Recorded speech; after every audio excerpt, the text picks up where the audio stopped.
안녕하세요. 여러분. 시사팩토리 100.3 김유리입니다.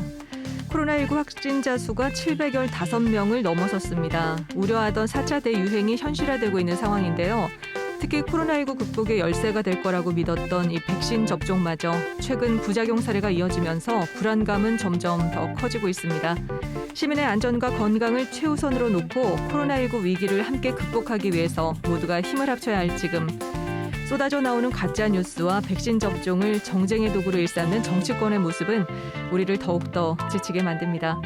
하루빨리 감염병의 두려움에서 벗어나서 마스크 없이 웃을 수 있는 날이 오길 바라면서 오늘 방송 시작해보죠. 이양의 정치적 참견 시점 지금 바로 출발합니다.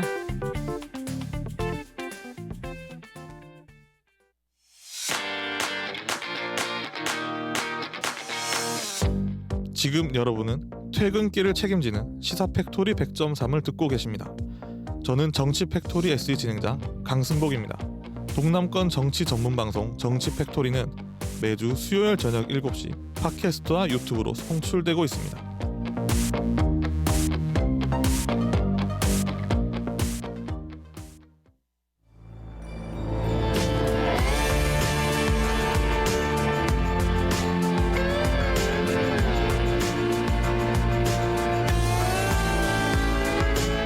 이양희의 정치적 참견 시점. 네, 어서 오세요. 이양희 위원장님, 한 주간 잘 지내셨어요? 네, 좀 잘 지내고 싶습니다. 뭐가 또 우리 위원장님 이렇게 힘들게 하셨을까요? 이번 주 초에 울산 정가가 논쟁으로 뜨거웠습니다. 국민의힘 울산시당 위원장이자 울주군 국회의원인 서범수 의원이 울산이 백신 접종률 꼴찌라고 포문을 열었고요. 이에 다음 날 더불어민주당 울산시당과 울산시가 나서서 사실이 아니다. 울산은 75세 이상 인구가 적어서 접종 대상자가 적을 뿐 실제 접종률은 높다고 반박했고, 어려운 와중에 방역으로 고생하는 방역 당국과 울산 시민에게 서범수 의원은 사과하라고 또 밝혔습니다.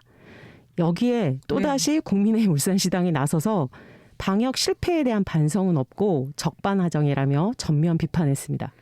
그렇군요. 백신 접종을 놓고 울산 정가가 뜨거웠네요. 그러면 위원장님, 팩트는 뭐예요, 팩트? 팩트는요. 현재 우리나라는 의료진과 75세 이상의 국민을 대상으로 화이자 백신을 접종 중입니다. 따라서 울산의 의료진과 75세 이상의 울산 시민들이 정부 지침에 따라서 화이자 백신을 접종 중인데요. 네. 울산 접종 대상자는 99,737명으로 5월 9일 기준 1차 61,752명, 61.9%, 그리고 2차로는 12,760명, 12.8%가 접종을 완료했습니다. 네. 접종 완료자 수치로만 보면요, 세종시에 이어서 2위로 전국 꼴찌가 아니라 오히려 전국 상위권이 맞습니다. 그렇군요. 그러면은 울산은 75세 이상 인구가 적어서 접종 대상자가 적은 거지, 접종 완료자를 따지면 세종시에 이어서 2위다. 전국 꼴찌 아니다. 네네. 이렇게 할 수 있겠네요. 네. 그러니까 열악한 조건 속에서 고군분투하는 의료진이랑 방역당국, 그리고 또 긴 시간 개인 방역으로 고통받고 있는 울산 시민들 앞에 민주당과 국민의힘 거대 양당이 백신 접종까지 정쟁의 대상으로 삼는 건 매우 유감스러운 모습입니다. 네. 그래서 오늘 이양희의 정치적 참견 시점에서 백신과 울산의 공공의료에 대해서 알아보겠습니다. 그래요. 사실 코로나19 4차 대확산으로 시민들의 불안감이 지금 높잖아요. 그런데 네. 백신에 대한 음모론과 괴담이 넘쳐나요. 그래서 오늘 이 방송을 통해서 시민들이 좀 제대로 된 정보를 좀 전달받을 수 있었으면 좋겠습니다. 그러면 이양희의 정치적 참견 시점 본격적으로 시작해 볼까요? 네. 먼저 코로나19 확진자 현황부터 살펴보겠습니다. 질병관리청 5월 9일 집계 기준 대한민국 코로나19 확진자는 12만 6,745명이고요. 사망자는 1,865명, 격리해제는 11만 6,881명입니다. 확진자의 성별 현황을 살펴보면 남녀 간의 차이는 거의 없어요. 그러니까 남성이어서 더 걸리고 여성이어서 더 걸리고 이런 건 아니고, 근데 연령별 차이가 아주 극명합니다. 60세 이상 전체 확진자 사망률, 60세 이상이 전체 확진자 사망률의 95% 이상을 차지합니다. 그렇군요. 네. 그래서 80세 이상 고령층 확진자 5,462분 중에 1,030분이 돌아가셨습니다. 왜 정부가 75세 이상부터 백신 접종을 시작하는지 이해가 되시죠? 그렇죠. 네. 코로나19는 노령 인구에 특히 치명적입니다. 울산의 경우 영국발 변이 바이러스 확진자가 지금 64%를 차지하고 있는데요. 네. 감염원이 불분명하고 또 지난 2월 부산 장례식장발 41명 집단 감염 이후에 그 확산세가 매우 빠릅니다. 2020년 전체 확진자가 716명이었는데 네. 올해 들어 4월, 5월 한 달 남짓 벌써 1,100명이 넘게 확진자가 가파르게 상승하고 있습니다. 울산이. 네. 네. 현재 확진자는 오늘 아침 9시 기준 다 안내 문자 받으셨을 텐데 네. 2,314명으로 강화된 2단계 거리두기 중이고요. 임시 선별 진료소도 11개 운영 중이고 하루 3,000건 이상 검사를 진행하고 있습니다. 또 행정명령으로 병원이나 약국에서 권고받은 사람은 48시간 내에 검사를 반드시 받아야 하고요. 네. 콜센터처럼 감염 취약군은 검사를 받아야 합니다. 그래요. 매일 아침에 그 안내 문자를 볼 때마다 가슴이 철렁해요. 네, 근데 울산이 한때는 청정 지역이었잖아요. 근데 맞습니다. 어느새 2,300명이 넘어서고 있어요. 그러면 지금 백신 접종 현황은 어떤가요?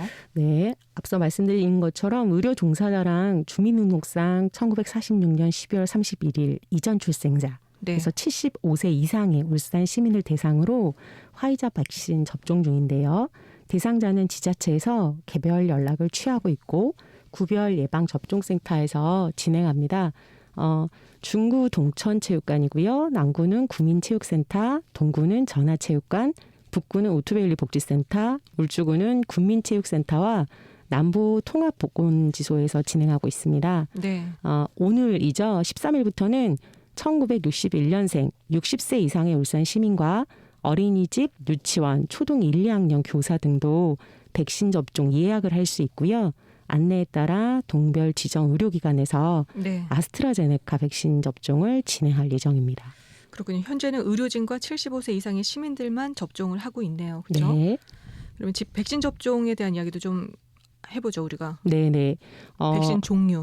네네. 전 세계 여러 나라에서 핵산 백신, DNA를 이용한 백신, 바이러스 벡터 백신, 불활성화 백신, 제조합 백신, 바이러스 유사 입자 백신 등 의학 용어로 좀 어렵죠. 네. 저도 조사하면서 제가 되게 안드로메다로 고생했는데요. 알고 있어요. 네. 네. 하여튼 이렇게 다양한 백신을 개발 중인데 우리나라는 그중에서 핵산 백신인 화이자와 바이러스 벡터 백신인 아스트라제네카를 도입해서 지금 접종에 이용하고 있습니다. 네. 질병관리청에 의하면 전체 접종자는 413만 6,581명이고요. 5월 9일 기준입니다. 화이자 접종자는 213만 1,143명, 아스트라제네카 접종자는 200만 5,438명인데요. 인구 대비 7.2%가 일자 접종을 마쳤고 접종 완료자는 전체 국민의 1%입니다. 그리고 연말까지 집단 면역을 좀 형성하려면 백신 접종에 좀 속도를 내야 될 것 같은데 이렇게 더딘 이유가 뭐가 있을까요? 아무래도 부작용 때문인가요? 맞습니다. 청취자분들이 가장 궁금하신 내용일 텐데요. 네. 질병관리청에 따르면 접종 후 이상 반응 신고 현황은 19,631건으로 단순하게 통증이나 붓기나 발열, 오한같이 일반적인 이상 반응 신고가 네. 18,917건이었고요. 안타깝게도 사망자 95명과 아나필락시스 의심 189건을 포함한 중대한 이상 반응이 714건이 있었습니다. 백신별 이상 반응 신고 현황은 아스트라제네카는 16,387건이고 네. 화이자는 3,244건으로 화이자 이상 반응이 적었습니다. 그리고 조심스럽지만 백신 네. 접종으로 인한 이상 반응은 분명히 존재합니다. 다만 전 세계와 우리나라 질병관리청은 백신 미접종했을 때 피해와 백신을 접종했을 때 피해를 분석한 결과 백신 접종이 피해가 더 적다고 판단해서 백신 접종을 진행하는 거죠. 네. 특히 우리나라보다 먼저 접종을 시작한 영국의 경우 백신 접종 후 이상 반응은 0.6%, 그중에 사망 등의 중대 이상 반응은 그 이상 반응 0.6% 안에 0.5%로 보고되었습니다. 네. 이 수치는 전체 접종자 3,330만 명 중에 1,047명으로 수치로 따지면 0.003%가 아주 적은 숫자긴 하죠. 네. 그리고 또 대부분 노인이나 기저질환자로 백신이랑 인간성은 확인되지 않았다고 보고하고 있어요. 네. 영국의 경우. 네. 네. 그리고 백신 제주사별로 이상 반응 신고 현황도 확인했는데 아스트라제네카는 0.8%, 화이자는 0.1%입니다. 이러다 보니까 우리 질병관리청은 예방접종 이제 피해조사반 회의를 통해서 사망 사례 67건과 중증 사례 57건을 심의했는데요. 이상 반응이랑 백신 접종 간의 인과성이 인정된 사례는 현재까지는 2건이라고 밝혔습니다. 네. 언론 보도를 통해서 들어보신 적 있을 텐데 뇌정맥동 혈전증 진단 한 명이 있었고요. 네. 발열 후에 경련이 있어서 혈압이 떨어졌던 분이 한 분이 계시는데 현재 이분들은 모두 회복해서 퇴원했습니다. 그래요? 네, 특히 혈전증과 관련해서 괴담이 되게 많은데 네. 질병관리청은 치료와 회복이 가능한 질환이니까 너무 두려워하지 마시고 백신 접종에 꼭 참여하라고 안내하고 있습니다. 그렇군요. 근데 특히 이 아스트라제네카의 혈전증을 포함해서 중증 이상 반응을 놓고 시민들 사이에서는 우려가 좀 크거든요. 맞습니다. 안 맞겠다 하시는 분도 제가 종종 뵀는데 네, 이거 네. 어떻게 생각하세요? 네. 맞습니다. 사실 이런 두려움 누구나 있을 수 있죠. 사실 팬데믹이 때문에 이 비상 상황이기 때문에 코로나19 백신이 충분한 연구와 임상 실험을 거쳐서 완전성이 확보되지 못했다는 지적은 정말 타당해요. 보통 백신 개발하면 3년에서 그렇죠. 5년까지도 걸리잖아요. 네. 근데 이제 지금은 정말 특수한 상황인 거고요. 네.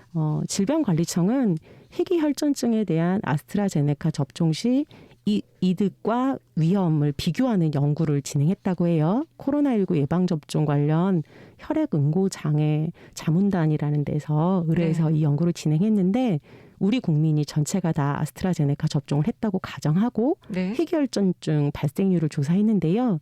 우리나라 국민은 100만 명당 1.33명, 유럽은 100만 명당 6.53명, 그래서 평균 3.93명이고 치명률은 유럽은 최고치 한 20%, 우리나라는 10%, 평균 한 15%라고 밝혔고요. 네. 반면에 이런 혈전증이 일어난다고 하더라도 백신을 접종했을 때 그 효과는 90%로 훨씬 높고 이렇게 한 번만 맞아도 유효기간 6개월 이상이라고 밝혔습니다. 그렇군요. 네, 물론 젊은 층, 특히 여성 동맥혈전 발생이 상대적으로 높게 나타났고 영국발 변이 바이러스에 대해서 백신이 과연 효과가 있는지라는 건 통계가 없어서 질병관리청도 그렇고 저도 그렇고 뭐라고 하관하기는 어려운데요.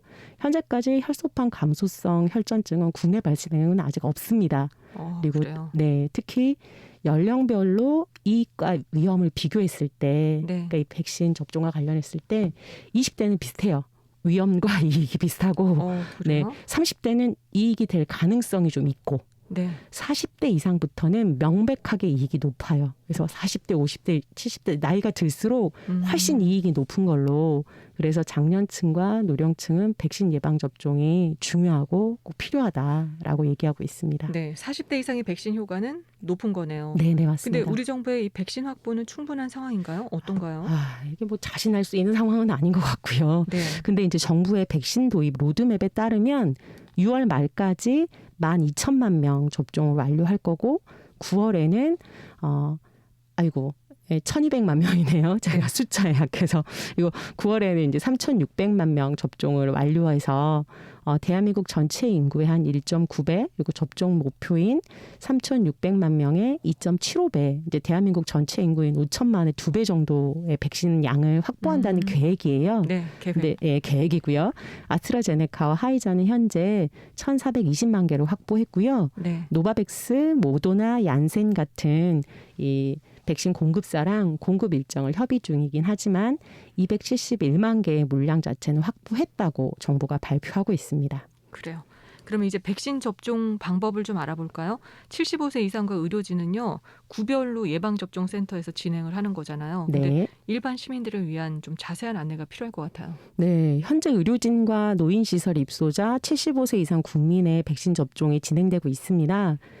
오늘부터는 60세 이상의 국민과 유치원, 어린이집, 초등 1, 2학년 교사의 사전 예약이 시작됐어요. 네. 특히 60세 이상은 한 번 접종으로도 86.6% 코로나19 감염 예방이 높다는 팩트가 있습니다. 네. 60세 이상 연령층은 전체 코로나 환자 27%지만 전체 사망하신 분들의 95.3%, 그러니까 즉 사망자 10명 중에 9명이 60세 이상이에요. 그래서 고령층은 코로나19 감염이 정말 치명적이니까 꼭 접종하시는 게 좋겠다라는 거고요. 특히 국내 60세 이상 접종자의 백신 효과를 분석해 본 결과 네. 1차 접종 2주 후부터 86.8% 이상의 높은 예방 효과를 보이고 있습니다. 그래서 망설이지 말고 접종에 참여하십시오. 사전 예약 방법은 질병관리청과 울산시청 홈페이지 첫 화면에 코로나19 예방접종 예약하기를 이용하시면 되는데요. 사실 컴퓨터 이용이 불편하신 분들도 있잖아요. 그렇죠. 전화 예약도 네. 가능합니다. 질병청 콜센터가 1339 그리고 울산의 예약상담 전화번호는 지역번호 052-120을 누르시면 돼요. 근데 이것도 다 귀찮다 하시는 분들은 네. 어르신들의 신분증이랑 전화기 들고 가까운 주민센터에 가서 온라인 본인 예약 좀 도와달라고 하면 공무원들이 열심히 좀 도와주실 거예요. 네. 일단 예약하시고 나면 65세 이상은 5월 27일부터 동네 지정된 병원이 있거든요. 거기 네. 가셔서 접종하시면 되고요. 60세 이상은 6월 7일부터 접종이 시작됩니다. 근데 저는 좀 지켜보니까 정보 격차로 인한 불평등이 현실화된 지 되게 오랜데요. 백신 접종의 이익은 위험보다 높고 또 만약에 나중에 이제 해외여행이나 출장했을 때 백신 접종자는 자가격리 면제를 한다는 네. 뭐 시행령 같은 게 발표된다 하면 의료뿐만 아니라 일상과 경제활동에서도 큰 차이가 발생할 수 있잖아요. 그쵸. 가정이긴 하지만 네. 그래서 이미 백신에 대한 객관적인 정보를 취득하신 분들은 접종 기간에 노쇼 물량이 있으면 무조건 연락 달라고 접종 대기자 명단에 이름을 올려두고 있다고 해요. 네. 특히 서울 강남에 이런 분들이 아주 발빠르게 움직이신다는 얘기가 많은데 네. 왜냐하면 백신이 10개씩 포장돼 있어가지고 개봉하면 당일 다 사용을 해야 되는데 당일 안 오시는 어르신들이 계신 접종 거죠. 대상자 중에 이제 네. 두려워서 안 오시거나 일이 있어서 안 오시면 그건 폐기해야 되잖아요. 네. 그때 이제 자기한테 연락하면 자기는 가서 접종을 하겠다 하시는 시민들이 있다는 거죠. 그런 시민들은 나이, 연령 뭐 이런 제한이 상관없이. 없어요. 네. 어. 그래서 다시 한번 강조드리는데 본인 순서에 미루지 말고 꼭 접종에 참여하셨으면 좋겠습니다. 그래요.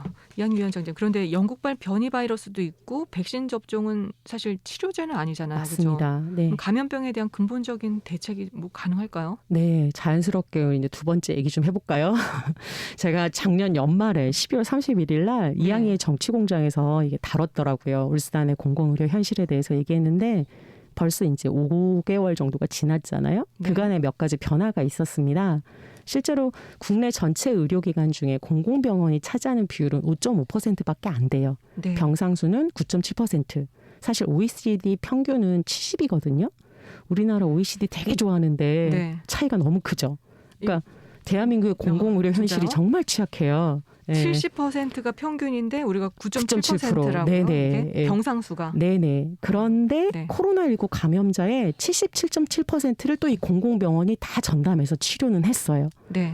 근데 반면 울산의 의료기관 100곳 중에 공공의료기관은 딱 하나. 시립노인요양병원. 여기 병상수는 130개밖에 안 돼요. 네. 실제로 공공의료 자체가 전무하다시피 한 울산은 그간 울산대학교 병원이 간염병 전담 의료기관 역할을 다 했고요. 네. 울산대병원이 이제 포화되면 포항이나 마산이나 안동이나 울산 네. 시민들 다 원정의료 떠났잖아요. 그러니까 다른 지역으로 막 뿔뿔이 네, 가족도 네. 흩어지고 그랬다더라고요. 그래서 울산시 의료현황을 보면 더 처참한데요. 간염내과 전문의가 한 명이고 예방의학 전문의도 한 명이어서 또 국가지정 응압병상도 5개밖에 없고 이게 울산대 병원에 있잖아요. 네. 코로나19 초기의 울산시는 울산의 유일한 공공의료기관인 시립노인요양원에 막대한 자금을 들여서 음압병상 등 공사를 했었어요. 근데 막상 설비 투자를 했는데 전문 의료진이 없어서 이 장비를 다시 다 뜯어서 울산대 병원으로 옮겼어요. 그래서 울산대 병원의 81병동에 음압병상 5개랑 옮겨온 이동식 음압병상 장치 32개 네. 로 운영을 했던 거고요. 현재 울산대병원 58병상 운영 중이고 네. 경증 환자는 양남 생활치료센터를 이용 중인데 최근 계속해서 코로나 환자들이 발생하고 있어서 또 경남 전국으로 울산의 환자들이 흩어져가고 있습니다. 더 안타까운 수치는 네. 연령 표준화 사망률 1위가 울산이에요. 그리고 고혈압성 당뇨, 허혈성 심장질환, 뇌혈관 질환, 사망률 압도적인 1위가 울산이에요. 그래서 울산의 정치권은 제발 백신 꼬투리 잡아서 정쟁 일삼을 게 아니라 울산의 공공의료 개선을 위해서 좀 앞장서서 단결했으면 좋겠어요. 그러네요. 공공의료의 중요성이 그 어느 때보다 절박한 때인 것 같은데 근데 근데 지금 울산시는 울산 의료원을 추진 중에 있잖아요. 맞습니다. 지난 4월 12일 날 네. 울산 의료원 설립 범시민 추진위원회가 송초로 울산시장, 노옥희 울산시 교육감, 5개 지역 구청장이나 군수, 지역 출신 국회의원, 노동계, 상공계, 의료계, 시민단체 등 각계 대표 48명으로 구성을 했고요. 네. 추진위는 2025년 개원을 목표로 울산 의료원 설립을 위한 시민 서명 운동이랑 울산 의료원 설립 당위성을 홍보하고 정부의 예비 타당성 조사를 면제하는 걸 요구하겠다 이렇게 계획을 갖고 있는데요. 네. 실제로 지금 현재 울산 의료원 설립 타당성 조사를 하고 있고요. 부지를 어디로 할 건지 논의하고 있습니다. 8월 말까지 완료한 다음에 9월부터는 보건복지부랑 본격적으로 논의를 진행하고 네. 올해를 넘기지 않고 기재부의 예비 타당성 조사 면제 요구를 끝내서 의료원 설립 일정에 들어가겠다라는 게 계획인데 사실 논의 과정이 순탄치가 않을 거예요. 그리고 네. 또 제가 한 가지 우려되는 건 지자체마다 유치 경쟁이 되게 치열할 거고 기재부 예타면제가 사실 관건인데 개발 지자체장이나 국회의원들이 자기 지역에 자기가 이걸 유치했다라는 네. 정치적 이익을 앞세워서 불필요한 논쟁을 할까 봐 좀 걱정이 되긴 합니다. 그렇군요. 울산 시민을 중심에 두고 좀 협력을 잘 했으면 좋겠어요. 네. 그러면 현재 추진 중인 이 울산 의료원의 역할 그리고 또 구성은 어떻게 되는 건가요? 여러 논란이 있지만 울산 의료원은 500병상의 지역 책임 의료기관으로 자기 역할을 분명히 해야 한다라는 네. 거고요. 양질의 필수 의료 진료가 가능한 종합병원급이어야겠죠. 네. 일반 진료 그리고 지역 응급의료기관 감염병 관리 기반 강화할 수 있는 그래서 감염병 관리 컨트롤 타워 역할도 하고 음압병상도 확충하고 그리고 감염병 관리 전문가 전문 의료인이나 역학조사관이 있는 이런 그림이어야 될 것 같고요. 네. 실제 공공의료 지원단 운영이 필요합니다. 왜냐하면 울산 맞춤형 공공의료 정책을 연구하고 또 수행하는 일도 해야 되니까요. 네. 우리 지난주에 방송했던 공해와 암방을 명률 우리 한번 상하관계 굉장히 다뤘었잖아요. 높았죠. 예, 예. 울산이. 그래서 이런 울산형 맞춤형 의료 정책, 네. 그러니까 이주민이나 장애인이나 저소득층에 대한 의료 취약계층에 대한 의료 지원 이런 기본 역할도 하는 병원이어야 합니다. 그래요. 근데 부지 매입비와 이 건립 비용 누가 감당하나요? 일단은 국가가 책임져야죠. 왜냐하면 공공병원이잖아요. 그래서 네. 국비 12, 50, 50으로 부지 매입하고 건립 비용만 한 2천억 정도 예상하고 있는데 네. 근데 만들 때 제대로 만들어야 됩니다. 500병상 이상 규모가 좀 돼야 기본적인 진료가 가능한 진료 과목들이 다 들어간 병원이 되고 지역 네. 응급의료센터나 지역 심혈관센터 그리고 고위험 산모나 신생아 통합치료센터 장애인 진료센터 역할이 가능하거든요. 네. 그러면 늦은 감이 있지만 울산 의료원 설립을 위해서 울산 시민들의 관심과 참여가 많이 필요할 것 같습니다. 오늘 이양의 정치적 참견 시점에서 백신 접종과 또 울산의 공공의료에 대해서 얘기 나눴는데 마지막으로 한 말씀 부탁드릴게요. 저는 진주의료원에서 우리가 배워야 한다고 생각해요. 자치단체장의 잘못된 판단으로 공공의료를 단순히 비용의 문제로 보고 폐쇄했다가 동남권 시민들이 코로나19 직격탄에 맞았잖아요. 네. 다행히 경상남도는 서부 경남 의료 인프라 확충을 위해서 진주의 제2 진주의료원 설립을 지금 추진 중인데요. 네. 진주의료원 없어지고 코로나19로 경남 시민들이 120km를 달렸다는 언론 보도도 전 종종 봤어요. 네. 이제라도 공공의료가 확충돼서 새로운 팬데믹이나 감염병을 예방할 수 있었으면 좋겠고요. 네. 울산 의료원도 공공의료 사각지대에 있던 그래서 중대질환의 원정실로 떠나야 했던 울산 시민들의 아픔과 고통을 해결해줄 좋은 마주물이 되었으면 좋겠습니다. 네, 여기까지 듣죠. 이양희 위원장님 오늘 함께해 주셔서 고맙습니다. 감사합니다. 네, 곽진원의 나의 5월 노래 나가고 있습니다. 이 노래 띄워드리면서 저도 물러가겠습니다. 지금까지 진행의 김유리, 기술의 강승복, 구성의 엄유미, 연출의 김성강이었습니다. 고맙습니다.